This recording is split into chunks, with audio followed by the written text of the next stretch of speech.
나중에 이제 가다 보면은 자꾸 몸에 고장이 생깁니다. 젊은 분들은 조금 괜찮은데 특히 이제 애를 한둘 낳아봤다 이런 분들은 일단 근원적으로 몸이 일단 딴 사람에게 뭔가 생명을 부여했기 때문에 안 좋아. 그래서 제일 먼저 눈부터 침침해지고 그 다음에 목에 문제 와요. 그래서 가끔씩은 그런 것도 권하는데 이 독서대 있지 않습니까? 이제 본책이 나오게 되면 전혀 문제 안 됩니다. 수업 시간에, 제 수업 시간에는 졸리면 뒤에 가서 좀 서 계시면서 수업도 들어도 되고요. 아주 자유스럽게 하셔야 돼요. 그러니까 몸이 자꾸 굳어 있는 게 제가 느껴져서 마음이 아파. 그러실 필요 없어요. 그래서 편안하게 잠이 오면 뒤에 가가지고 서면서 서성거리면서 들으셔도 아무 상관없고요. 그 다음에 이제 목이 아파오기 때문에 여기 초기에는 이제 독서대 이런 걸 가지고 일관되게 계속 활용하시는 게 좋습니다. 그래서 책상 앞에 놓고 책 내용들을 보면서 이제 보는 게 좀 사람들이 많이 습관이 들어있다 그죠? 처음엔 칠판만 보면 되시는데 꼭 시켜도 그렇게 안 듣습니다. 그러니까 책을 자꾸 집중해서 본다. 그러니까 목이 자꾸 아파요. 힘을 줘서 보기 때문에. 그래서 독서대를 설치하시거나 이런 것도 괜찮은 방법이고요. 그다음에 쉬는 시간마다는 내일 일어나야 됩니다. 그래서 허리도 좀 돌려주고 다리도 좀 풀고 이렇게 하면서 편안하게 접근하시면 돼요. 남자들이 올해 특히 많다 그죠? 작년의 특징, 그러니까 올해 시험의 가장 큰 특징이 처음으로 여성 수험생들보다 남성 수험생이 훨씬 더 많아졌어요. 진짜로. 예. 그러니까 그게 이제 학원에 또 반영이 됐다고 보시면 됩니다. 동구는 지금 그렇지 않은데 남구는 올해 독특하게 제가 그래서 교수님들마다 다 그렇습니다. 약간 당황스러운 게 여성들보다 남성들이 더 많아. 원래 공인중개사 학원은 여성들 판이었다. 남자들은 항상 깨갱해가지고 숨어서 여자들 눈치 보기 바빴는데 지금은 좀 다릅니다. 그러니까 수업 분위기도 약간은 묵직하다 보시면 돼. 예. 원래 주부들이 많이 계시면은 소란스럽습니다. 그리고 수업도 되게 소란스럽다는 게 나쁜 게 아니고 수업이 되게 좀 활기 있게 반응도 있고 이래요. 경상도 남자도 아까 특징 말했죠, 그죠? 니 떠들어봐라, 내 한번 들어볼게. 이러고는 지금 계속 있는 거라. 그러니까 수업이 조금 묵직하게 진행이 된다. 조금 더 이제 주부들이 들어오게 되면 좀 더 나아질 겁니다. 천천히 서로 익숙해지는 과정을 밟아갑시다. 자, 그 다음에요, 세 번째로 갑니다. 영속성으로 가죠. 역시 요놈도 굉장히 중요하게 생각하시면 됩니다. 영원히 가는 속성이 있다 이런 얘기입니다. 영원히 가는 속성이 있다. 그러면 이 영속성 때문에 결론적으로 나타나는 특징이 뭐냐면요. 지금 우리가 부동산의 특성을 얘기하고 있는데 이 부동산의 꽃은 토지입니다. 머릿속에 토지를 떠올리면서 생각을 해야 됩니다. 이해되겠죠? 그랬을 때 이 토지 같은 경우는요. 결론적으로 아무리 시간이 오래되더라도 이게 물리적으로 파손이 되지 않습니다. 그래서 물리적으로 파손이 되게 되면 예를 들면 어떤 일이 발생하냐면요. 주택만 하더라도요. 분필 같은 경우에도 마찬가지고요. 이런 물건들은 사용을 하게 되면은 요놈 물건이 계속하면서 원래는 요놈이 1억이었다고 칩시다. 그러면 1억의 가격이 그대로 남아 있을까요? 얘들보다는 떨어질까요? 떨어지게 됩니다. 왜? 사용하기 때문에 그렇습니다. 그죠? 저번 주에 제가 말씀드렸는데 이런 물건들을 무슨 물건이라고 한다 그랬습니까? 비내구재라고 한다 그랬다. 그러니까 내구성이 높다고요? 떨어진다고요? 떨어집니다. 이해되겠죠? 그래서 이런 물건들을 비내구재라고 하고요. 토지 같은 물건들은 사용을 하더라도 영원히 오래가는 속성이 있습니다. 이해되겠죠? 절대로 그래서 이놈은 닳아서 없어지지 않습니다. 괜찮습니까? 그래서 분필 같은 경우 이렇게 자기의 가치가 떨어지는 것을 두 글자로 감가된다 이렇게 표현하기로 했습니다. 괜찮죠? 이해되겠죠? 그래서 이렇게 분필 같은 비내구재들은 가치가 계속 시간이 가면서 파손되어 가지고 말 그대로 써가지고 소모되어 가지고 가치가 감해지는데 이런 토지 같은 경우는 절대로 아무리 시간이 간다 하더라도 물리적으로는 감가가 절대로 되지 않는다 이런 얘기입니다. 됐죠? 그래서 이 영속성에 의해서 토지와 관련해서 어떤 특징이 나타나는지 기억해 두셔야 됩니다. 괜찮습니까? 물리적으로는 절대로 감가가 된다고요? 안 된다고요? 안 됩니다. 사용을 아무리 하더라도 파손이 되는 경우는 없기 때문에 그렇습니다. 이해되겠죠? 그러면 토지는 영원히 가치가 그러면 올라가기만 하나? 절대로 그렇지는 않죠. 아까도 말씀드렸지만 내 토지가 있는데 여기에 쓰레기 매립장이 있다. 됐죠? 아니면 원래는 공원이 있었다. 그런데 이놈이 쓰레기 매립장으로 바뀌어버렸네. 그러면 누가 보더라도 이 토지 가치는 올라갑니까? 떨어집니까? 떨어지게 된다죠. 그러면 가치가 감해지는 거 아닙니까? 맞다 그죠? 근데 얘가 시간이 지나서 가치가 감해졌습니까? 주변 환경이 바뀌었습니까? 주변 환경이 바뀌었다 이런 얘기입니다. 됐죠? 그죠? 그래서 물리적 감가는 비록 되지 않지만 얼마든지 경제적 감가는 가능하다 이런 얘기입니다. 괜찮겠죠? 그래서 이렇게 가치가 감해지는 것을 사회 경제적으로 가치가 감해졌다 해서 경제적 감가라고 얘기합니다. 괜찮습니까? 그러면 영속성 때문에 물리적 감가는 절대로 안 되지만 경제적 감가는 얼마든지 가능할 수도 있다 이런 얘기네요. 부정성 때문에 물리적 공급은 절대 안 되지만 경제적 공급, 공유 수면을 매립하거나 이렇게 해가지고 경제적 공급은 가능하다네요. 사회적으로는. 됐죠? 요게 바로 아까 말씀드렸던 겁니다.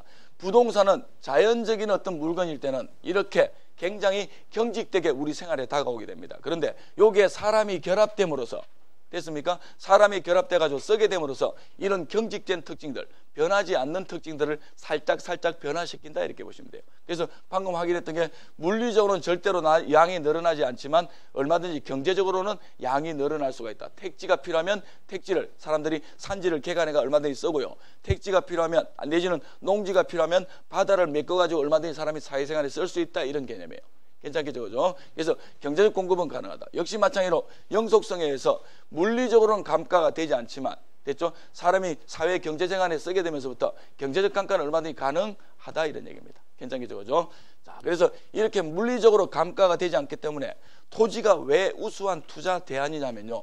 방금 말씀드린 것처럼 다른 물건들은 사두면 반드시 색이 변하거나 물건 부피가 작아지거나 문제가 생긴다고요. 근데 방금 확인했던 것처럼 토지는 사둔다 하더라도 우리가 죽는 게 먼저지 토지가 변하는 것은 먼저가 아니다. 됐죠? 그죠? 그래서 물리적으로 절대 바뀌지 않기 때문에 요놈은 가치 보존력이 다른 물건에 비해서 굉장히 우수합니다.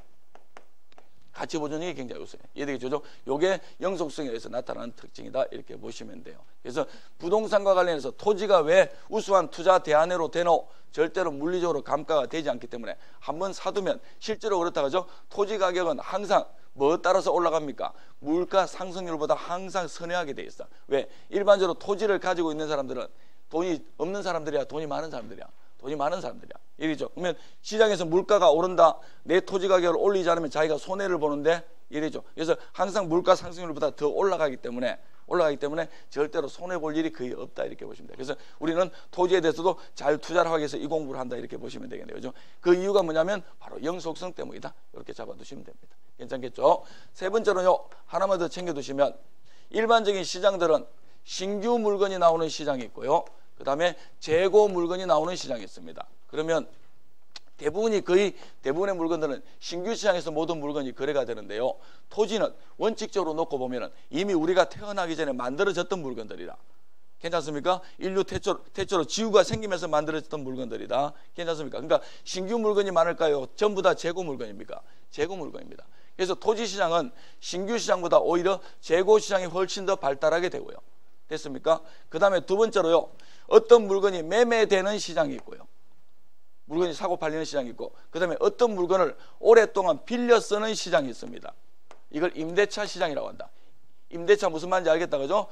빌려주고 빌려 쓴다 이런 얘기네요. 그죠? 그래서 이렇게 매매 시장과 임대차 시장이 대부분 시장에 존재하는데요. 토지 시장은 매매 시장도 중요하지만 임대차 시장이 훨씬 더 중요한 시장으로 된다고 보시면 돼요. 왜냐하면 토지는 아까도 얘기했지만 사용을 하게 되면 없어집니까? 없어지지 않습니까? 없어지지 않는다고요. 이러겠죠. 분필 임대차 시장 혹시 들어보신 분 있나요? 없다. 이거는 무조건 매매 시장에서만 거래가 된다는 얘기입니다. 이해되시겠죠? 쓰면 닳아서 없어지기 때문에. 근데 토지는 써도 닳아서 없어지지 않는다, 그죠? 그래서 오히려 토지에서 수익을 거두는 행위는 매매 행위도 있지만, 괜찮습니까? 분필하고 다르게 임대차 시장 속에서 훨씬 더 임대 수입을 많이 거둔다 이렇게 보시면 돼요. 괜찮죠? 그래서 토지 시장에서 재고 시장이 발달하게 되고, 그 다음에 임대차 시장이 발달하게 되는 근거가 무엇 때문입니까? 역시 잘 묻겠네요, 그죠? 부동산의 부정성 때문이다 이렇게 나오겠네. O다 X다? X다, 그죠? 어느 특성? 영속성 때문이다. 괜찮겠죠, 그죠? 이렇게 연결이 된다고 보시면 돼요. 그래서 부동산 시장에서의 이런 재고 시장과 임대차 시장이 발달하게 되는 이유가 바로 영속성 때문이다. 요거를 이익의 측면에서 놓고 볼 때는요, 역시 단어 정리인데요. 요놈은 내가 가지고 있음으로써 나에게 주어지는 이익입니다. 그래서 이걸 어려운 말로 소유이익이라고 얘기하고요. 됐죠? 소유한다고 무조건 이익이 오나? 아니, 내가 어떻게 하면 이용할까? 거기서도 이익이 올 수 있겠네요. 이거를 이용이익이라고 얘기합니다. 그래서 부동산 시장은 분필과 다르게 소유했다고 이익이 오는 것과 더불어서 그것만 거치는 것이 아니라 이용하면서 임대차를 해서 잘 이용을 하게 됨으로써 오는 이익도 존재한다. 그래서 부동산 시장에서 소유이익과 이용이익이 동시에 존재하게 되는 이유가 무엇 때문입니까? 이렇게 또 물을 수도 있겠네요, 그죠? 그게 바로 부동산의 영속성 때문이다 이렇게 챙겨두시면 돼요. 괜찮죠, 그죠? 단어들이 많이 어렵다는 거 제가 알고 있어요. 처음 접하는 단어들이 많기 때문에. 근데 이렇게 각도를 잡아가지고 여러분이 정리하다 보면 이런 것들은 나중에 정말로 여러분들을 그렇게 괴롭힐 그런 지문들은 아니라고 보시면 돼요. 그래서 체계를 조금 잘 세워두는 게 필요하겠다 이렇게 보시면 됩니다. 됐죠? 자, 그다음에 네 번째로는요, 부동산은 모든 물건이 다 다릅니다. 절대로 똑같은 물건이 없습니다. 이해되겠죠? 그래서 이 개별성으로 인해 가지고 부동산은 대체가 절대로 되지 않습니다. 예를 들면 무슨 얘기냐면 299-10번지에 울산 부동산 법학원이 있습니다. 그런데 이걸 딴 놈이 사버렸네. 내가 여기다가 학원을 짓고 싶네. 그러면 세상에 299-10번지에다 내가 학원을 또 지을 수가 있습니까? 없습니까? 없다 이런 얘기입니다. 이해되죠? 그래서 이런 것들을 뭐라고 얘기하냐면 물리적인 대체라고 얘기하는데요. 똑같은 물건이 없기 때문에 절대로 그 물건을 물리적으로 눈에 보이는 그 측면에서 절대로 대체할 수는 없습니다. 그런데 여기가 다 학원을 지을 수 있는 말 그대로 용도 지역이라고 생각을 해보죠. 그러면 299-10번지에 내가 학원 부지를 뺏겼다. 그러면 옆에다가 얼마든지 학원을 지을 수가 있겠네요. 괜찮습니까? 얼마든지 물리적 대체는 되지 않지만 용도적으로 경제적으로는 대체가 가능하다 이런 얘기를 사람이 결합됨으로써 괜찮겠죠? 그죠? 역시 같은 개념이라고 보시면 됩니다. 그래서 개별성을 위해서 물리적 대체가 되지 않는데요. 개별성 크게 두 가지 정도만 챙겨두시면 돼요. 오늘은 원래 이 분필 같은 경우에는 공장에서 찍어냅니다. 그러면 여기에 들어가는 생산비가 거의 비슷하고요. 운반비도 울산까지 오는데 거의 비슷하겠네요. 그죠? 서울에서 예를 들면 만들었다고 치자고요. 그러면 울산까지 오는데 거의 비슷하겠네요. 그렇기 때문에 이런 물건들이 시장에 나오게 되면 이 분필은 1억이고 이 분필은 100만 원이고 이런 물건들이 잘 없다 이런 얘기입니다. 얘기죠. 그래서 이걸 어려운 말로 뭐라고 얘기하면 그 시기에 시장에 나오는 비슷한 동산들은 하나의 물건에 대해서 거의 하나의 가격이 성립될 가능성이 매우 높습니다. 이걸 경제적으로 어려운 말로 뭐라고 얘기하냐면 일물일가의 법칙이라고 얘기합니다. 됐습니까? 단어 또 어렵다 그죠? 그래서 대부분의 물건들은 공장에서 찍어내는 생산비가 거의 비슷하기 때문에 일물일가의 법칙이 수립된다 이런 얘기입니다. 괜찮습니까? 그런데 무슨 얘기로 이야기가 전개될지 알겠다 그죠? 토지는 똑같은 물건이 있다고요? 없다고요? 없다고요. 이해되죠? 그렇기 때문에 시장에서 똑같은 설사 땅이 나온다 하더라도 토지가 나온다 하더라도 가격이 원칙적으로 똑같은 게 있겠다 없겠다? 없다는 얘기입니다. 이해됩니까? 그래서 개별성으로 인해서 이 토지라는 물건은 독특하게도 다른 물건하고 다르게 하나의 물건에 하나의 가격이 그 시기에 성립되는 법칙은 수립되지가 않는다 이런 얘기예요. 단어가 조금 어렵다 그죠? 그래서 일물일가의 법칙이 수립되지 않고요. 두 번째로 감정평가사들이 감정평가를 할 때 예를 들면 물건 자체가 완전히 다르기 때문에 아까도 말씀드렸던 부동성으로 인해서 주변 지역이 어떻게 이용되고 있노 이렇게 먼저 분석을 한다. 이걸 지역 분석이라고 한다 그랬어요. 그죠? 그러고 나서 두 번째로 법규에도 그렇게 규정이 되어 있는데 똑같은 푸르지오 아파트라 하더라도 여기에 들어가 가지고 이 물건의 상태가 어떤지에 따라서 당연히 가치가 달라지게 될 겁니다. 이해되죠? 그래서 주변 지역이 어떻게 이용되고 있는지를 먼저 분석을 하고 그 다음에 개별 물건들이 원칙적으로는 똑같은 게 하나도 없기 때문에 이 물건들을 분석하러 들어가는 작업을 합니다. 됐습니까? 그거를 뭐라고 하냐면 개별 분석이라고 합니다. 그래서 부동산에서는 감정평가, 그 물건의 가치를 판정을 할 때 지역 분석을 먼저 하고요. 그 다음에 개별 분석을 뒤에 진행을 하는데 개별 분석을 반드시 진행을 해야 됩니다. 이걸 진행하지 않으면 감정평가서 자체가 무효가 된다 이렇게 보시면 돼요. 그러니까 국가에서 인정해주는 가격이 될 수 없다 이렇게 보시면 됩니다. 괜찮겠죠? 그래서 개별 분석이 반드시 필요한 이유가 뭡니까? 똑같은 아파트라 하더라도 시간이 지나면 요놈은 상하게 된다. 내부 기능이 문제가 생기게 됩니다. 됐죠? 무슨 얘기냐면 외부는 똑같이 사용 승인이 똑같아. 그래서 요놈이 예를 들면 2000년에 둘 다 지어진 아파트다. 그럼 똑같이 상했겠네. 아니, 요놈은 엘리베이터가 잘 돌아가고 요놈은 엘리베이터가 안 돌아가. 괜찮습니까? 그러면 아파트 가치가 서로 같을까? 똑같은 아파트인데 불구하고 아파트 가치가 서로 같을까요? 다를까요? 다르겠지. 무슨 말이겠다 그죠? 요런 내부에 얼마든지 가치가 감해지는 문제들이 생길 수 있기 때문에 반드시 내부에 들어가가지고 개별 분석을 해줘야 된다 이렇게 보시면 돼요. 괜찮겠죠? 그죠? 그래서 부동산 감정평가 시에 내지는 가치를 판정할 때 개별 분석을 왜 해야 됩니까? 모든 물건이 다 다르기 때문에 이렇게 잡아두시면 됩니다. 괜찮겠죠? 자, 지금까지 다 기억이 안 나도 상관이 없어요. 그냥 단어들만 구경하는 거다 이렇게 보시면 되고요. 자, 하나 더 가죠. 인접성이 있습니다. 인접성이란 말은 조금 어려운데요. 요거는 연결성이다 이렇게 보시면 돼요. 모든 토지는 세상의 다른 물건과 다르게 독특하게도 다 연결되어 있습니다. 이게 토지의 가장 특징이라고 보시면 됩니다. 그래서 토지 시장에서는 여러분이 잘 알고 계시는 측량이나 아니면 경계 문제가 굉장히 많이 났어요. 소유권을 판정을 할 때. 그래서 토지 시장에서 내지는 토지 경제활동에서 토지의 경제활동, 부동산 활동에서 경계 문제가 소유권을 판정할 때 경계 문제가 중요하게 나서는 이유가 무엇 때문입니까? 분필은 다 떨어져서 존재해. 이해되겠죠? 그러니까 요걸 관련해 가지고 청량을 하거나 아니면 이 경계가 네 거고 내 거고 이런 거 따질 필요가 전혀 없다는 얘기입니다. 그런데 토지 같은 경우는 소유권을 결정을 할 때 그 경계가 어떻게 되느냐가 사실은 관건적인 문제라고 보시면 돼요. 이해되겠죠? 그럼 이런 문제가 왜 토지 시장에서 나서는데 바로 모든 토지가 어떻게 되기 때문에 인접되어 있기 때문에 이렇다 보시면 돼요. 괜찮죠? 그죠? 이렇게 잡아두시면 됩니다. 그래서 인접성과 관련해서는 이렇게 좀 하나 정도만 처리를 해두시면 되고요. 부동성, 부정성, 영속성이 여러분이 주요하게 정리를 해두셔야 될 내용이다. 이렇게 보시면 됩니다. 괜찮겠죠? 자, 그리고는 자료를 한번 보고요. 69페이지의 자료를 보면요. 인문적 특성이 있는데요. 토지의 자연적 특성은 5가지로 우리가 정리를 한번 해봤고 오늘 맛보기를 봤습니다. 맛보기를 봤고 인문적 특성은요. 자연적 특성에 대비해서 뒤에 생긴 특성입니다. 사람이 결합되어서 만든 특성이니까요. 그 다음에 당연히 변화됩니다. 끊임없이 변화된다 이렇게 보시면 되고요. 그게 여러 가지 특징이 있는데 3가지 정도만 제목만 한번 보시면 됩니다. 부동산은 토지는 다른 물건하고 다르게 분피는 쓰여지는 용도 딱 하나 단순하게 하나밖에 없습니다. 그런데 토지 같은 경우에는 거기에 주택을 짓느냐 상가를 짓느냐 아니면 공장을 짓느냐에 따라서 얼마든지 그 토지가 이용되는 것이 다를 수가 있다. 이걸 어려운 말로 용도의 다양성이라고 얘기합니다. 됐죠? 그냥 그렇게 제목만 보시면 되고요. 그 다음에 병합 분할이 가능합니다. 합쳐가지고 이익이 되는 경우도 있고 분할해가지고 이익이 되는 경우도 있다 이렇게 보시면 돼요. 그것이 얼마든지 가능하다. 거기에 따라서 가치가 달라진다 이렇게 보시면 됩니다. 예를 들면 어떤 거냐면요. 상가 같은 경우에는 무조건 상가 부지 같은 경우는 무조건 넓은 게 좋을까요? 경제적으로 놓고 볼 때 무조건 넓은 게 좋을까요? 아니면 적당하게 좁은 게 좋을까요? 적당히 좁은 게 좋아. 왜? 상업용지 같은 경우는 잘 생각해 보시면 주로 백화점 같은 경우는 저층 건물이에요? 고층 건물이에요?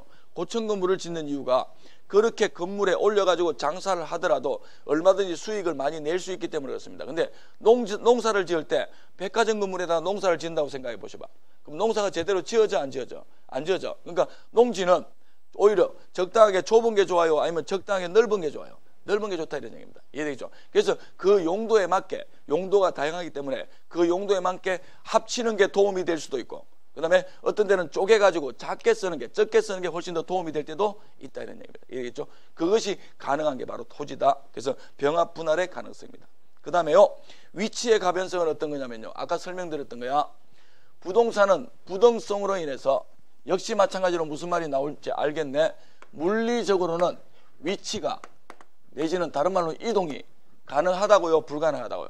불가능합니다. 이해되겠죠? 그래서 물리적인 위치가 바뀌거나 아니면 물리적인 이동은 절대로 불가합니다. 이해되겠죠? 그런데 제가 잘 설명드렸던 거 저번 주에도 설명드렸다. 저희가 299-10번지에 학원이 있는데 그거는 절대로 변하지 않는다는 얘기입니다. 이해되겠죠? 그런데 저희가 학원을 소개를 할 때 전화가 오면 상담 오면 소개를 할 때 구라주공 앞에 있는 학원입니다. 이렇게 설명을 한다. 됐죠? 근데 이 구라주공을 다 메꿔버리고 여기다가 롯데월드를 지었네. 됐습니까? 그럼 그때부터는 사회적으로 위치가 바뀌게 된다. 뭐라고 소개를 해야 됩니까? 롯데월드 앞에 있는 학원이다. 이렇게 소개해야 되겠네요. 됐습니까? 그러니까 물리적 위치는 바뀌지 않았음에도 불구하고 사람들에게 불려지는 게 달라지네요. 그죠? 이걸 뭐라고 얘기하면 경제적 위치라고 얘기합니다. 내지는 용도적 위치라고 얘기한다. 그러면 물리적 위치는 불변이지만 바뀌지 않지만 경제적 위치는 얼마든지 바뀔 수가 있다 이런 얘기입니다. 괜찮겠죠? 그죠? 이렇게 챙겨두시기 바랍니다. 그게 바로 위치의 가변성이다. 그래서 여러 가지 사회적, 경제적, 행정적 위치가 물리적 위치는 바뀌지 않지만 그런 요인들로 인해서 위치가 바뀔 수 있다 이렇게 보시면 돼요. 됐죠? 자, 요 파트가 굉장히 어려운 파트인데요. 처음 접근할 때는 좀 접근이 됩니까? 어떻습니까? 이해가 좀 됩니까? 단어들이 조금 어렵다 그죠? 그래서 요거를 지금 머릿속에 가뜩이나 안 들어가고 있는 머리인데 지금 우리 머리는요 공부를 이제 특히 젊은 분들 같은 경우는 학창시절을 지낸 지가 얼마 안 됐기 때문에 그런데 연배가 조금 있는 분들은 이 공부라는 거를 지금 한 20년 만에 30년 만에 해보는 분들이 있다. 그렇기 때문에 무리하게 이걸 끄집어내가지고 머릿속에 집어넣으려고 하면은 당연히 어떤 문제가 생길까요? 여기서 빠가가 나 빠가가 그러니까 이 기계가 그럼 제대로 돌아가 안 돌아가? 안 돌아간다고. 그러니까 요 단어들을 외우려고 하지 말고 아 요런 게 있더라. 11월 12월은 여러분이 부동산을 구경하러 오는 시기라고 보시면 돼. 됐죠? 그래서 요런 게 있더라 라고 이렇게 보시고 그냥 넘어가시면 돼. 기억할 필요가 전혀 없다. 괜찮죠? 그죠? 이렇게 보시면 됩니다. 자, 부동산의 특성은 이렇게 마무리를 하도록 하고요. 맨 앞 페이지로 넘어가서요. 58페이지로 가시죠. 자, 이쪽으로 왼쪽으로 다시 갈게요.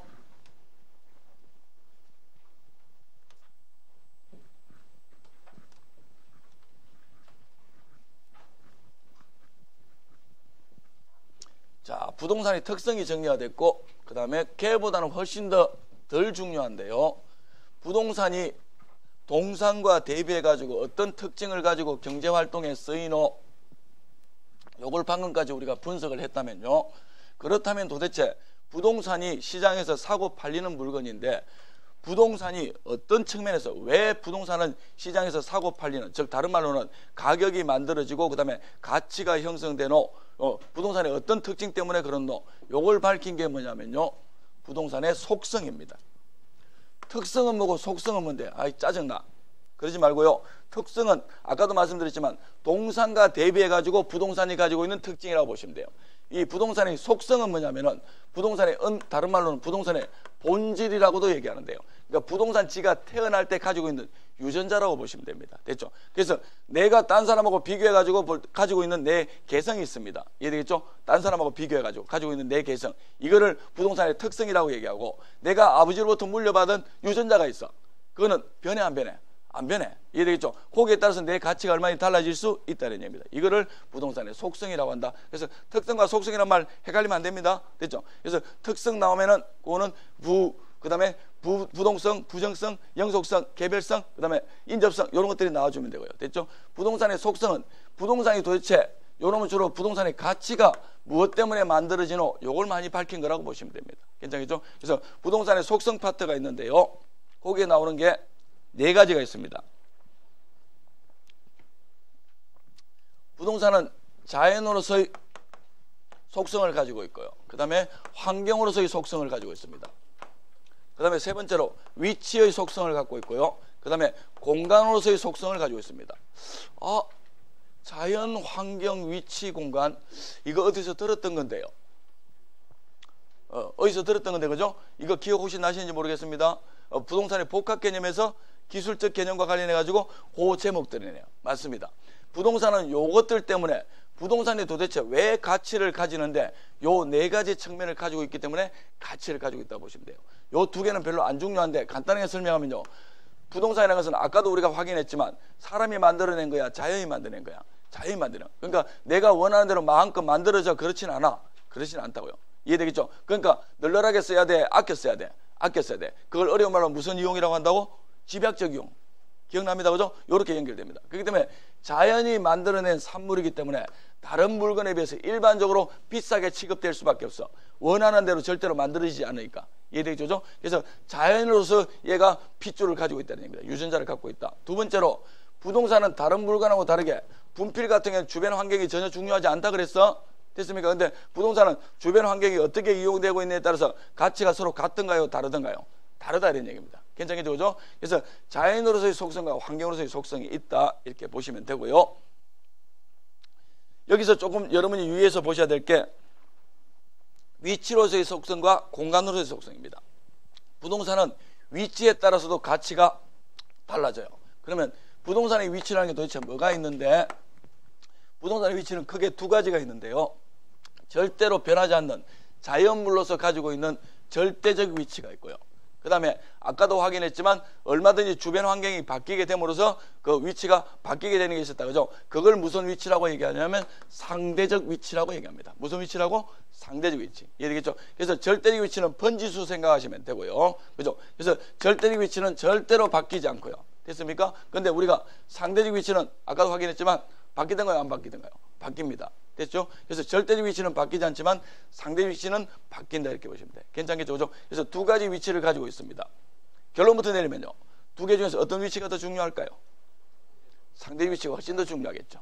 아까도 확인했다, 그죠? 그래서 299-10번지는 절대로 바뀌지 않기 때문에 그건 어쩔 수가 없어. 그런데 요 주변에 뭐가 들어서냐에 따라서 상대적 위치가 달라지게 되고, 거기에 따라서 부동산의 가치도 완전히 달라진다, 이렇게 보시면 됩니다. 괜찮습니까? 그러면 이렇게 절대적 위치가 좋은 거를 뭐라고 얘기하냐면 단어만 알아두시면 돼요. 근접성이 좋다, 이렇게 얘기해요. 근접성이 좋다. 됐죠? 그래서 절대적 위치가 좋다는 얘기는 이 근접성이 좋다라고 표현을 하고요. 근접성이 좋다는 얘기는 뭐냐면은 그냥 단순히 거기에 가는 데서 시간이 들지 않는다, 이렇게 보시면 돼요. 그러니까 물리적인 가까움의 정도를 나타낸다고 보시면 돼요. 이해되겠죠? 그래서 되게 가까운 것들을 근접성이 높다, 이렇게 얘기합니다. 그런데 상대적 위치가 더 중요하다면서요. 상대적 위치가 좋다는 얘기는 무슨 얘기냐면 우리가 일반적으로 많이 쓰는 말이라 영어로는 한글로는 거의 비슷하지만 영어로는 완전히 다릅니다. 그래서 상대적 위치가 좋다는 얘기는 접근성이 좋다 이런 얘기입니다. 그러면 여기서도 결론 하나 내리면요. 부동산을 판정할 때, 부동산의 가치를 판정할 때는 근접성이 더 중요하다고요? 접근성이 더 중요하다고요? 접근성. 일단 결론을 이렇게 내려놔야 됩니다. 이해됐죠? 그래서 접근성이라는 것은 학문적인 개념으로서요.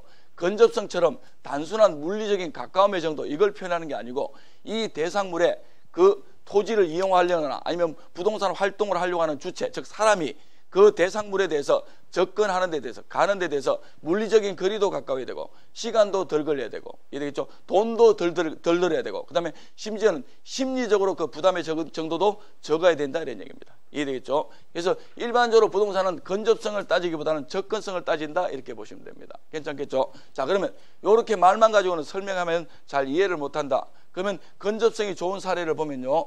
요런 거다. 요게 총 8차선 도로라 차들이 일반적으로 시속 200km로 달리고 있어. 그거 기억하시면 돼. 됐죠? 그리고는 여기에 횡단보도가 하나 있다. 그러면 여기에 대형 할인마트가 있어요. 대형 할인마트의 건너편에 이렇게 주택이 있네요.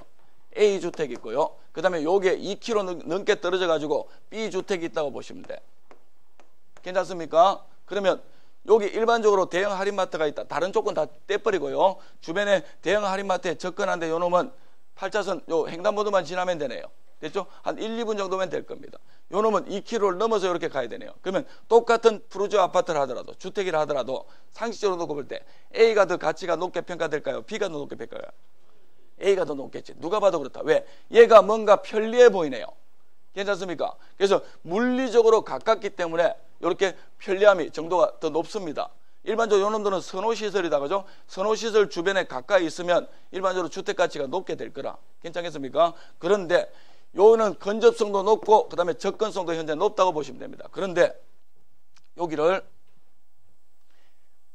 교통정책이 바뀌어가지고요.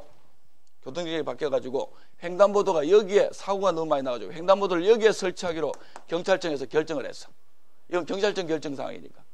그러면 이제 잘 보자고.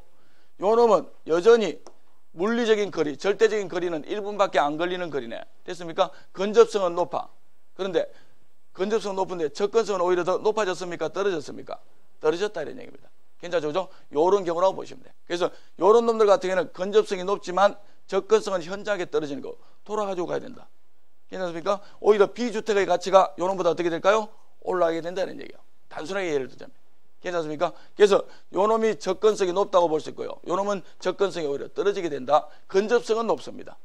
개념 잡겠습니까? 이렇게 기억해 두시면 된다. 자, 그래서 요런 형태로 말 그대로 접근성과 근접성을 나눠줘야 되고요. 부동산은 위치에 따라서 가치가 달라지는데 상대적 위치가 훨씬 더 중요합니다. 됐죠? 상대적 위치가 좋다는 얘기는 근접성이 좋다는 얘기다. 접근성이 좋다는 얘기다. 접근성이 좋다는 얘기다. 이렇게 보시면 돼요. 됐죠? 그러면 결론 쉽게 내릴 수 있겠네요. 부동산의 가치는 일반적으로 접근성이 높아야지 가치가 높아지겠네. 됐죠? 그런데 반드시 그럴까? 그렇지는 않다는 겁니다. 반드시 예외가 존재하게 된다. 어떤 예외가 존재하는데 여기에요. 정리를 해보면 이런 거다. 여기에 다시 횡단보도가 있다고 전제를 하자고요. 대형 할인마트가 가까이에 있으니까 이런 가치가 B주택보다 가치가 더 높다 그죠? 그런데 이 대형 할인마트를 헐어버리고 여기다가 예를 들면 공동묘지를 짓는다고 결정했다고 치자고. 됐습니까? 그러면 요놈은 공동묘지에 근접성이 높고 접근성이 높네. 그럼 당연히 부동산 가치는 올라갈까 떨어질까? 떨어진다는 얘기입니다. 그래서 일반적으로 어떤 시설에 이 부동산의 접근성과 근접성이 특히 접근성이 높게 되면 가치는 높아질 건데 가치는 올라갈 건데 예외가 존재한다는 얘기입니다. 대표적인 예외가 뭐냐면 그 시설물의 종류가 아까 우리가 대형 할인마트라고 얘기를 했을 때는 얘는 선호시설이라 됐죠? 근데 얘는 선호야 혐오야? 혐오시설이라는 얘기입니다. 이해됐죠? 그래서 그 시설물의 종류가 어떤 종류냐에 따라서 무조건 접근성이 높다고 해서 가치가 높아지는 것이 아니고 그 시설물이 혐오시설이냐 선호시설에 따라서 얼마든지 달라질 수 있다 이렇게 보시면 됩니다. 이해되겠죠? 공동묘지가 들어선 것보다 훨씬 더 이 주택가치가 더 많이 떨어지는 경우가 있다. 뭐가 들었을 때입니까? 뭐가 들었을 때라? 요게 시댁이 들어서 버리면은 이 부동산 안 산다고. 무슨 말이 이해된다 그죠? 이런 경우는 이 부동산은 전혀 가치가 없는, 주부들한테는 가치가 없는 주택이라고 보시면 돼요. 괜찮겠죠? 그래서 시설물 무조건 일반적으로는 접근성이 높은 것이 가치가 높을 건데, 됐죠? 요 시설물이 뭐냐에 따라서 종류가 달라질 수 있다, 이렇게 보시면 됩니다. 됐죠? 두 번째로요, 접근성이 높으면 가치가 높다며. 맞습니다. 근데 그게 너무 지나친 경우도 있어. 예를 들면, 자, 요 얘기는 이제 그만하고요. 여기에 재래시장이 있어. 그리고 요 주변에 주택이 있어요. 그러면 재래시장의 활용도가 높다 그죠? 그러니까 이 주택은 일반적으로 가치가 높을까요? 다른 주택에 비해서, 멀찍이 있는 주택에 비해서 가치가 낮을까요? 높을까요? 얘보다는 높을 거라고. 이해되겠죠? 그런데 요 놈이 시장 안으로 들어갔다고 치자고. 이게 실제 제 사례다. 제가 꼬라지를 이래버려도요, 꼬라지 하니까 와, 운도 진짜 꼬라지가 웃긴가 보다. 이래 보여도 여자들한테 인기가 많아서, 그래서 결혼할 때도 마찬가지로 집사람하고 대학교 2학년 때부터 사귀었는데요, 한 10년쯤 사귀니까 이제 워낙 친구처럼 진짜 뭐 애인처럼 그렇게 지냈어. 그 한 10년쯤 되니까 그 집이 딸만 둘이에요. 그래가지고 이제 언니가 이제 결혼을 안 하고 있었어. 노처녀라. 옛날로 얘기하면 노처녀. 이 사람이 이제 한 10년쯤 되니까 지도 이제 지루한 거라 집에서 친척들한테 그런 얘기를 들었나 봐요. 애인은 있는데 근데 결혼 안 하나? 그래가지고 생전 그런 얘기를 안 하더니 주전 바닷가에 가가지고 둘이 이제 산책하면서 한번 그러더라고. 이제 우리 결혼할 때 안 됐어? 이런 얘기를 하더라고. 그래서 제가 그랬죠. 안 돼. 안 돼. 왜? 이러더라고. 나 네 먹여 살릴 자신이 없어. 그때까지는 제가 뭔가 이렇게 돈벌이를 크게 하는 이런 직업을 가지고 있지 못할 시기였거든. 그러니까 당연히 남자가 그런 것도 책임 못 지는데 어떻게 덜컥 결혼하자고 해. 그런 사실 책임감이었다고. 그래서 안 돼. 이러니까 지가 그러더라고. 웃더라고. 왜냐하면 이 친구는 대학교 3학년 때, 제가 군대를 갔다 오고 나서 대학교 3학년 때부터 제 등록금을 대주고 이랬던 친구거든. 그리고 실제로 어느 날은 아침부터 해가지고 도시락 싸와가지고 그 다음에 점심 저녁까지 사주고 이랬었다고. 그래가지고 나를 거의 어머니한테 가끔씩 그런 얘기를 해요. 가끔씩 농담으로, 어머님 제가 이 사람 걷어 먹였어요. 그래 키웠어요. 그러니까 저한테 뭐라 하지 마세요. 이렇게 농담식으로 얘기하다. 실제 그랬어. 그런 노력이 많았어. 근데 그 바닷가에 가가지고 이제 결혼을 하자고 그러더라고. 그래서 안 된다, 못 먹여 살린다 이러니까 이 친구가 지금까지도 내가 그랬는데 내가 먹여 살리면 되지. 그건 맞는 말이거든. 아 그래? 그럼 오케이. 그 이제 결혼을 하게 됐어. 그런데 제가 요 당시에 이제 학교 주변에 자취를 하고 있었는데 요 결혼 날짜를 5월에 잡았어요. 5월에 잡았는데 그 자취방이 계약이 언제까지였냐면 2월까지였어. 좀 춥잖아. 울산 2월은 여전히 춥다 그죠? 요 석 달이 비는 거야. 결혼하기 전까지. 새 집은 이제 구해야 되는데 이해되겠죠? 그래서 요 중간에 애매해가지고 제가 이제 처가에 장모님이 저를 처음 봤더니 제가 그 장인어른 장모님 인사하러 갔는데 이렇게 해가지고 안녕하십니까 처음 뵙겠습니다 하고 이제 저를 보통 어른들한테 하잖아요. 그런데 장모님은 그대로 가만히 받으시는데 고개를 숙이고 나서 고개를 드니까 장인어른 등이 보이더라고. 장인어른 등이. 제가 봐도 제 딸이 지금 고2인데 제 딸이 만일에 저 같은 놈을 데리고 와가지고 아빠 결혼할래요 이렇게 하면은 호적을 파버릴 것 같아. 그래서 장인어른이 별로 처음엔 탐탁지 않았어요. 눈만 땡그랗고 뭔가 얘는 좀 없어 보이고 그다음에 되게 반항적으로 보이고 이렇게 되니까 그런데 이제 이 사람이 한번 집 식구들한테 아버님 반대를 심하게 하셨다고. 야, 니 저하고 와 결혼하려노? 이러니까 집사람이 결정적으로 식구들 뒤통수를 치는 말을 한마디 했어. 나 저 사람 존경해. 이래 돼버린 거야. 그러니까 집 식구들이 아이고 손을 놔버렸어. 그래, 니 알아 해라. 이래 된 거예요. 그래가지고 이제 여기에 들어가 살게 됐어요. 거기가 어디냐면 병영시장 안에 있는 조그마한 주택이었어요. 3층짜리 주택인데 병영시장 거기 딱 중심부에 있었어요. 이 3층짜리 주택이 어떻게 구성이 되어 있냐면 1층에 참기름집이고 그 다음에 여기 1층에 생선가게가 있어요. 그 다음에 2층은 전세를 줬어. 여기 시장에 일하시는 분이 여기 전세를 살았어. 3층에 이제 장인 장모 세대가 살았는데 와 자취방에 구멍난 담요에 담배 냄새 찌들어가지고 라면 먹고 나서 왜 설거지도 안 한 이런 데 살다가 요 딱 방으로 가니까 집사람 방이 있죠. 새하얀 침대에 너무너무 따뜻한 거야. 2월에 너무너무 따뜻한 거야. 그 다음에 아침에 떡 눈을 뜨면은 장모님이 하얀 쌀밥에다가 고기 반찬을 해가지고 왜냐하면 이렇게 바짝 말라놓으니까 5월까지 한 석 달 남았으니까 제가 볼 때는 사육 개념이야. 저거 친척들한테 내놓기 부담스러우니까 어쨌든 잔뜩 먹여가지고 볼살을 좀 붙여가지고 어쨌든 새신랑이 좀 너무 없어 보이잖아. 그래가지고 그렇게 내놓고 싶으셨던 거야. 그리고 바깥에 나가지 말라 그러더라고. 탄다고. 탄다고. 그래가지고 여기 가서 생활하니까 너무너무 좋은 거라. 그런 거 밤에도 따뜻하고요. 그죠? 이제 집사람이 방을 내준 거예요. 그래서 집사람은 언니하고 이제 같이 생활을 하고 그럼 이제 이렇게 자는데 한 석 달 정도 생활을 하는데 그 중에서 한 달쯤 지나니까 처음에는 되게 좋았어. 그런데 한 달쯤 지나게 되니까 새벽에 자꾸 꿈을 꾸는 거야. 꿈을. 그리고 이상하게 자꾸 뭐가 나. 그래도 봤더니 시장 사람들은 사람들이 장사를 할 때 게을러요, 부지런해요. 부지런해. 새벽 한 4시부터 참기름 기계가 슬슬 돌아가기 시작하는 거야. 이게 예민해가지고 계단을 타고 올라오네. 더 중요한 문제는 뭐냐면 참기름은 그냥 짜져요. 냄새가 나. 냄새나. 처음엔 고소해. 그래서 되게 좋더라고. 와, 집에 이렇게 고소한 냄새가 나네. 근데 그거를 한 달, 2달씩 맡아봐. 새벽에. 꿈에 뭔 꿈을 꾸는지 알아? 내가 참기름 기계에 들어가는 꿈을 꾼다고. 돌아가는 꿈을 꾼다니까. 진짜로. 이해되겠죠? 그죠? 요런. 그래서 이제 결혼을 했는데 어쨌든 간에 요 생활이라. 잘 보셔. 시장 가까이에 있는 주택들은 선호시설이기 때문에 가치가 다른 일반적인 주택에 비해서 높다고. 그런데 이거는 접근성이 지나쳐도 너무 지나쳐. 무슨 말이겠다, 그죠? 그러니까 접근성이 일반적으로 높으면 가치가 높을 건데 이게 너무 그 정도가 접근성의 정도가 너무 지나치게 되면 가치가 오히려 높아져야 떨어지게 된다. 이해되죠? 실제로 요 사람의 이 그 처가에 외삼촌이 요 바깥에 주택이 있었다고. 구조는 똑같아요. 왜? 두 양반이 서로 협력해가 같이 만들었으니까. 그런데 요 2층에 전세에 대해서 보증금과 임대료를 받는 게 요 주택에 비해서 훨씬 더 떨어졌어요. 여러분 같으면 여기 살아 안 살아? 안 살아. 시장 사람들은 특히 새벽부터 싸운다. 목소리를 높여. 목소리를 높인다니까. 그러니까 잠을 못 자. 주택은 쾌적성이 제일 중요해. 이해되죠? 그러니까 그 접근의 정도가 너무 지나쳐도 문제가 될 수 있다 이런 얘기입니다. 괜찮겠죠? 이렇게 기억해 두시면 됩니다. 그래서 일반적으로는 다 정리하면요. 접근성이 높으면 부동산의 가치가 상대적으로 좋습니다. 왜냐? 상대적 위치가 더 좋다고 판정이 되니까요. 일반적으로 시장에서 그 부동산의 위치가 좋다 이런 얘기를 할 때는 이렇게 이제 알아들으시면 절대로 안 돼.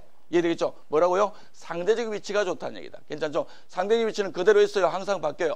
항상 바뀌어. 사회적인, 경제적인, 행정적 요인에서 항상 바뀐다고 보시면 돼. 괜찮겠죠? 그죠? 그래서 이렇게 상대적 위치가 좋다는 얘기는 일반적으로 꼭 기억해 두셔야 된다. 접근성이 높다는 얘기다. 근접성 아니다 절대로. 됐죠? 접근성이 높다는 얘기다. 그래서 일반적으로 접근성이 높게 되면 가치가 높다. 그런데 반드시 그런 것은 아니다. 됐죠? 그래서 접근의 대상물이 뭐냐에 따라서 달라지고요. 두 번째로 그 접근의 정도가 적당하냐 너무 지나치냐 여기에 따라서도 얼마든지 달라질 수가 있다 이렇게 보시면 됩니다. 됐죠? 그 다음에 부동산은 용도가 다양하다고 그랬어. 그러면 용도에 따라서 접근성이 다 중요하게 생각되나 그렇지 않는 부동산들도 있어요. 예를 들면 소매상이 있고요. 그 다음에 명품을 파는 전문상이 있어. 전문품점이 있다고요. 그러면 둘 중에서 어떤 게 더 접근성이 중요할까요? 어떤 게 더 접근성이 중요할까요?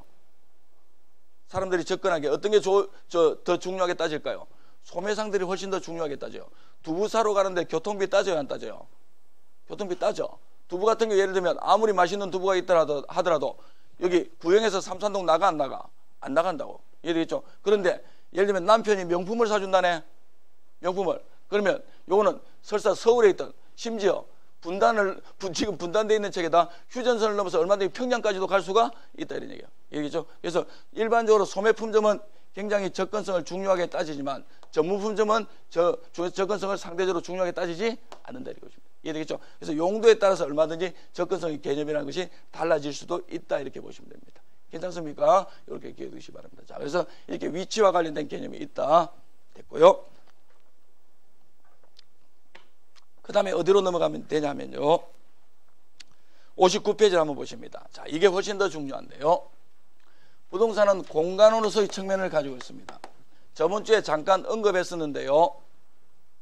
부동산은 이 가격이 매겨질 때 한 공간만의 가격입니까? 여러 공간을 같이 가지고 있던가요? 여러 공간을 같이 가지고 있다 그랬습니다. 그죠? 그래서 일반적으로 부동산의 가치를 판정할 때는 세 가지 측면의 공간을 다 살펴봐야 된다는 얘기입니다. 그러면 저번 주에 했던 얘기 잠깐 더 언급을 하게 되면요. 요 주변 복합주택이라 그랬다. 그죠? 여기에 지하실에 노래방이 있고 그 다음에 1층에 한복집이 있고 그 다음에 슈퍼가 있다 그랬다죠. 2층을 쪼개가지고 원룸을 줬고요. 3층을 통전세를 주고 4층은 주인 세대가 사는 것이다.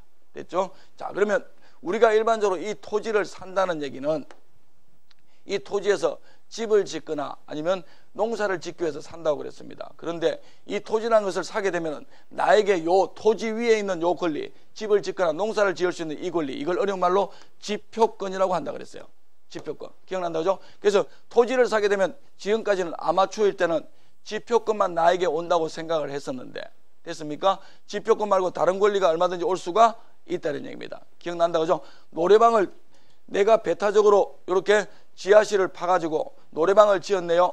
옆집 사람이 야, 네가 산 거는 지표만 샀지 요 지하에 대해서는 안 샀잖아. 됐습니까? 그러니까 이 지하실은 내가 쓸게. 그러면 그렇게 하세요 이렇게 얘기한다. 아니면 박치게 분다. 박치게 분다고요. 말이 안 되는 소리라. 이 지하에 대해서 내가 딴 사람의 방해를 받지 않고 배타적으로 쓸 수 있는 권리가 나한테 주어지네요.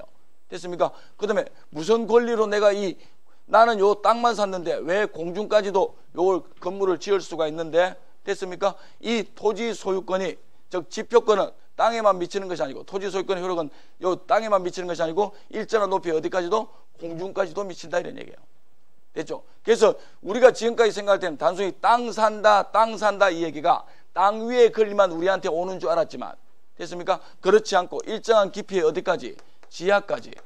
이걸 지하권이라고 얘기한다. 그 다음에 일정한 높이 어디까지? 공중까지. 괜찮습니까? 이걸 공중권이라고 얘기한다. 이 세 가지 권리가 복합적으로 되어 있어서요.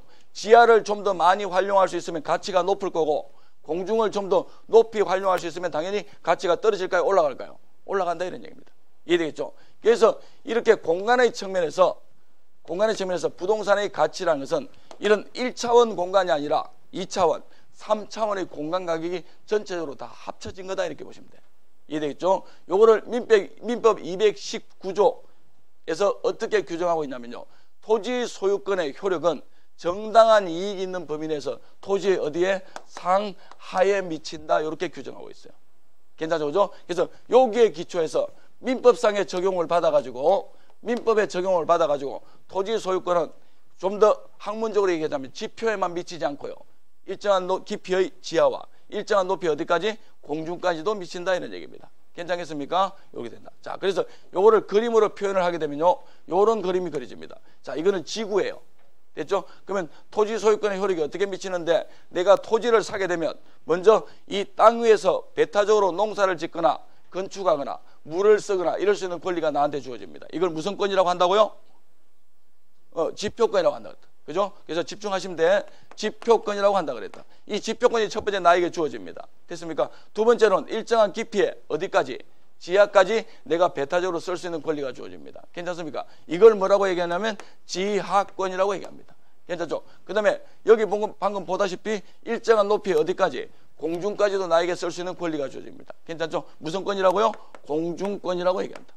됐습니까? 그래서 이 부동산의 가격은 요 3차원의 공간이 합쳐진 말 그대로 입체적인 공간의 가격이다 이렇게 이해하시면 돼요. 됐죠?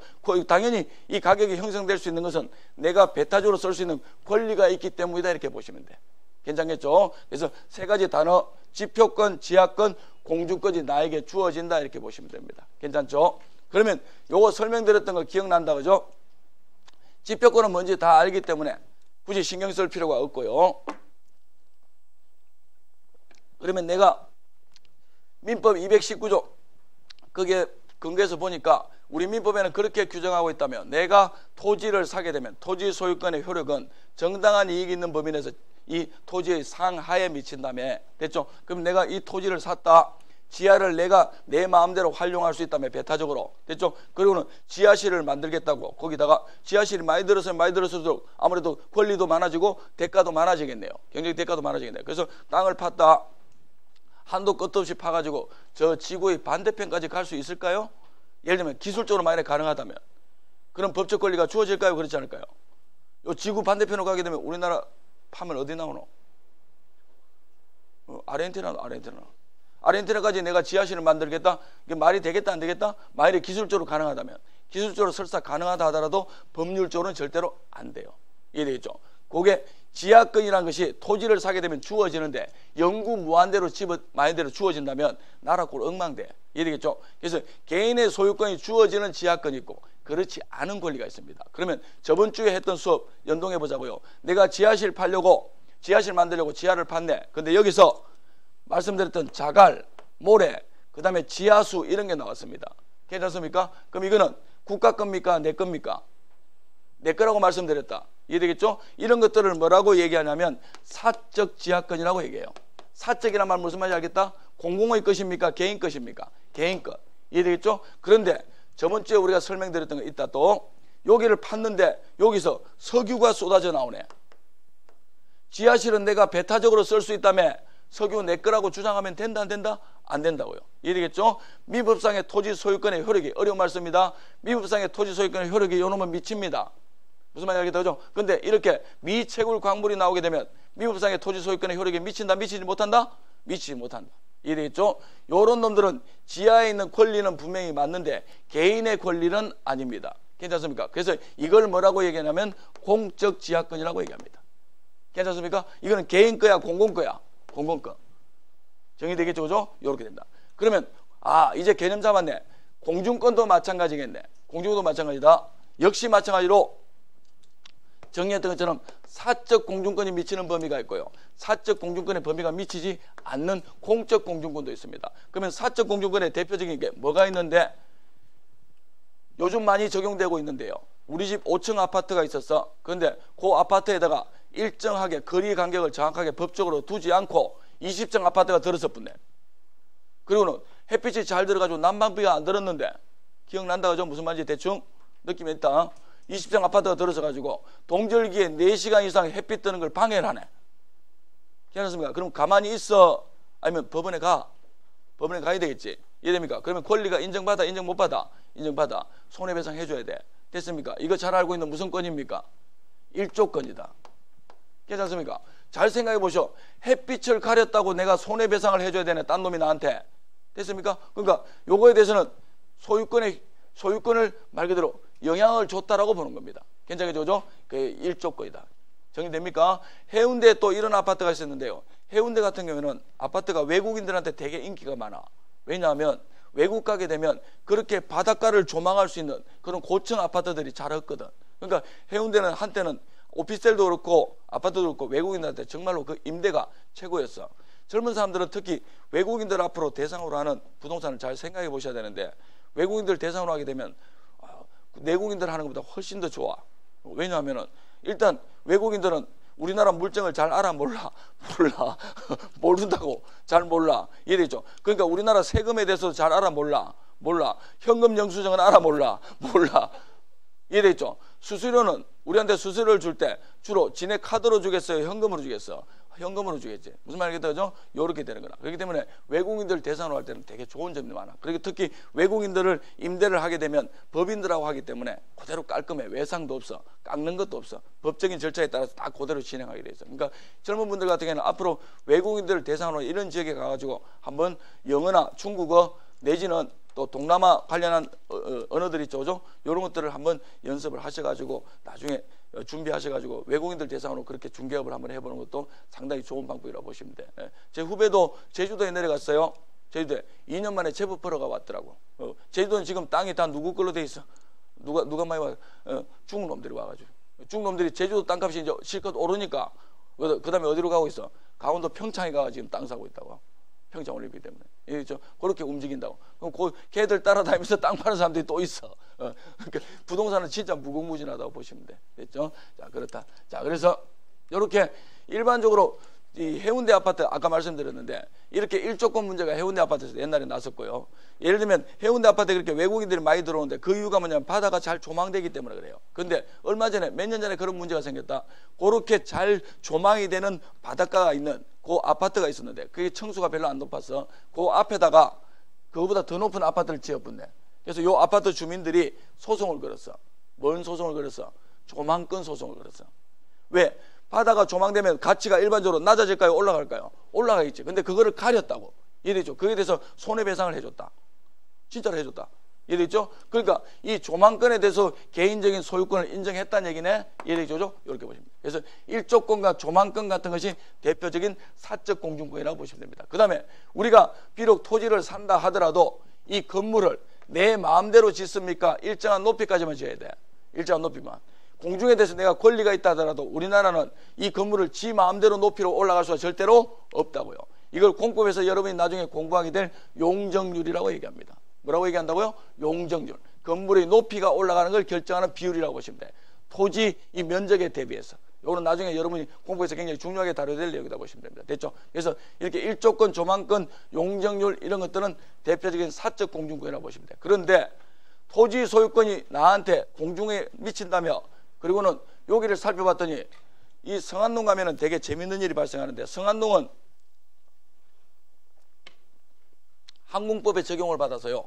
높이가 건물 높이가 제한이 되어 있어요. 그러니까 일반적인 삼산동에서 3층 하는 게 3층 높이가 성안동에 가게 되면 비록 3층이라고 주택이 나오고 성안동에 집 가서 살 때 조심해야 돼. 성안동에서 3층이라고 하는 것은 일반적인 높이는 2.5층밖에 안 돼. 이해되겠죠? 왜? 성안동으로 여기 울산에 여기 해안에서 성안동 지나가지고 저기 북구로 뭐가 내려가요? 비행기가 내려가. 항공기가 내려간다고요. 그러니까 고도 제한을 받고 있다고 일반적으로. 이해되겠죠? 그러니까 높이도 내 마음대로 못하고 이렇게 된다고 보시면 돼요. 성안동이 되게 규제가 심한 지역이라고 보시면 되는데 계룡 교수한테 배웠다. 내가 토지를 사게 되면 일정한 높이까지 내 말 그대로 공중에 대해서 내 권리가 있다며 가만히 보니까 우리 집 위로 항공기가 지나가네. 야, 니 왜 우리 토지 위로 지나가? 나한테 상적 공중권이 나한테 주어진다며. 니 나한테 통행료 내. 그러면 그 위에서 그 기장이 그걸 듣고 알겠습니다 하고 돈을 준다 아니면 씩 웃는다. 씩 웃는다고요. 왜? 말이 된다 안 된다? 안 된다는 겁니다. 얘기죠. 그래서 일정한 높이의 공중까지 분명히 개인의 권리가 주어지는데 이것처럼 개인의 권리가 주어지지 않는 경우도 있겠구나. 괜찮습니까? 이게 뭐냐면 바로 방금 말씀드렸던 항공기가 공공의 목적으로 발착하네요. 됐습니까? 이럴 때는 이거 적용하면 되겠다 안 되겠다? 안 된다는 얘기입니다. 됐죠? 그 다음에 두 번째로는 SK텔레콤이 전파를 쏘는데 우리 집 위로 뭔가 지나가는 느낌이 들어. SK텔레콤한테 손해배상을 청구한다? 그러면 SK텔레콤에서 물어주겠다? 천만의 말씀이에요. 이해되겠죠? 그래서 공공의 목적으로 전파가 역시 발착할 수가 있습니다. 이걸 항공권, 이걸 전파권이라고 얘기한다. 외우실 필요 없어. 그냥 상식적으로 이해하시면 돼요. 됐죠? 그러면 이런 항공기의 발착이나 아니면 전파의 발착은 이거 사적 공중권으로 봐야 된다. 공적 공중권으로 봐야 된다. 공적 공중권이라고요. 이해되겠죠? 이렇게 보시면 됩니다. 그래서 개인의 권리가 일정한 지하와 공중까지 미치는데 그건 분명히 한도가 있구나. 그래서 민법 219조에 그렇게 규정되어 있다고. 토지 소유권은 다시 듣습니다. 토지 소유권은 무엇이 있는 범위 내에서? 정당한 이익이 있는 범위 내에서. 괜찮습니까? 개인의 소유권을 인정해 주는 게 정당한 이익이 있는 범위 내에서 토지의 상하에 미친다 이렇게 보시면 돼요. 법 규정이. 괜찮겠죠? 그죠? 이런 정도를 기억해 두시면 됩니다. 그런데 이 지하권에서 하나 유의해서 들어두셔야 될 게요. 지하실 팠는데 자갈 모래 지하수 나오면 내 마음대로 처분해도 됩니다. 광물 나오면 절대로 처분하면 안 된다고요. 됐죠? 그 다음에 공중으로 가게 되면 일조권, 조망권, 용적률 이런 것들은 나한테 인정이 됩니다. 됐죠? 근데 공공의 목적에 의해서 공중이 사용될 때는 인정되지 않는다 이렇게 보시면 돼요. 여기서 하나 챙겨 두셔야 될 단어가 또 하나 있는데 지하권과 관련해서요. 4년 됐네요. 부산시에서 뉴스가 어떻게 나왔냐면요. 뉴스가 이 부산시에서 이 만덕에서 말입니다. 그 다음에 해운대까지 여기가 상시 정체 구간이에요. 상시 부산에 가보신 분들은 아시겠지만 그래서 실제로 여기는 거리상으로는 차를 제속도로 달리게 되면 한 뭐 20분 요 정도면 충분히 도착할 수 있는데 여기서 여기로 가려면 거의 1시간이 걸립니다. 그래서 부산시에서 발표를 했는데요. 이 부산시에서 만덕에서 해운대까지 교통체증이 너무 심하고 사회적 비용이 많이 드네요. 그죠? 그래서 여기다가 지하 고속도로를 짓겠다고 발표를 했어요. 지하 고속도로를. 됐죠? 그러면 4차선으로 이렇게 지하 고속도로를 짓겠다고 발표를 했어요. 됐습니까? 그리고는 여기를 뭐라고 발표를 했냐면 지하 200m 아래 지하 200m 아래 실제로 신문에 났던 거다. 지하 200m 아래에 요 고속도로 4차선 도시 고속도로를 짓겠다고 발표를 했어. 우리나라 기술로는 충분히 가능할 것 같아요. 제가 볼 때는. 예? 근데 우리가 주목하는 것은 왜 지하 1m도 있고 지하 2m도 있고 지하 10m도 있는데 하필 지하 200m 아래라고 얘기를 했을까? 됐습니까? 요게 궁금하네요. 그러면 잘 생각해 보자고. 여기 1m 있는데 도로를 짓는 게 더 건설비가 더 적게 들까요? 지하 200m로 가가지고 짓는 게 더 적게 들까요? 1m 짓는 게 훨씬 더 적게 들 거 아닙니까? 이해되죠? 밑으로 내려가면 내려갈수록 골치가 아파지겠네요. 괜찮습니까? 이런 문제가 얼마든지 나설 수가 있겠네요. 됐죠? 그러면 왜 부산시에서 하필 이렇게 발표를 했을까? 이겁니다. 괜찮습니까? 이렇게 됩니다. 왜냐하면요, 요 이상으로 해가지고 도로를 내게 되면은, 요 이상으로 내게 되면은 여기에 보상을 해줘야 돼요. 그런데 요 아래로 가게 되면은 보상을 해줄 필요가 없다 이런 얘기입니다. 됐습니까? 이거를 뭐라고 얘기하냐면 개인의 소유권이 미치는 지역. 됐죠? 그래서 이걸 뭐라고 하냐면 한계심도라고 얘기합니다. 깊이를 말하는 거다. 됐죠? 개인의 소유권의 효력이 미치는 그 한계가 되는 깊이가 있습니다. 이해되겠죠? 아까 말씀드렸던 정당한 이익이 있는 범위내. 그래서 요 위는 개인의 소유권을 인정해 주고요. 요 아래는 개인의 소유권이 인정된다, 인정되지 않는다? 인정되지 않는다 이렇게 보시면 됩니다. 괜찮겠죠? 요 개념입니다. 그래서 한계심도라는 말 알아두셔야 된다. 요 단어 그냥 기억해 두시면 좋습니다. 괜찮죠? 여기까지가 공간과 관련된 개념이다 보시면 됩니다. 그래서 토지 소유권은 정당한 이익이 있는 범위 내에서 토지의 상하에 미친다 이렇게 보시면 될 것 같고요. 그래서 우리가 토지를 사게 되면 전문가들은 이제 지표권만 나에게 주어지는 것이 아니고 일정한 깊이의 지하, 일정한 높이의 공중까지도 나에게 소유권이 주어진다. 그래서 개인의 소유권이 인정되는 것을 조금 더 세분화하게 되면요, 사적 지하권과 사적 공중권이라고 얘기한다. 이런 종류들이 있더라. 이런 것들이 다 얼마나 활용될 수 있느냐에 따라서 부동산의 가치는 달라진다. 그게 공간으로서의 속성이다 이렇게 보시면 됩니다. 괜찮겠죠? 이렇게 기억해 두시면 되겠네요. 자, 애쓰셨고요. 위치와 공간과 관련해 가지고는 시험에 그렇게 많이 나오는 건 아닙니다. 위치보다는 공간이 훨씬 더 중요한데요. 요 개념들이 무슨 말인지 정도만 알아두시면 되겠네요. 정리되겠죠? 자, 애쓰셨어요. 잠깐 쉬시고요. 이제 다른 파트로 조금 넘어가도록 하죠.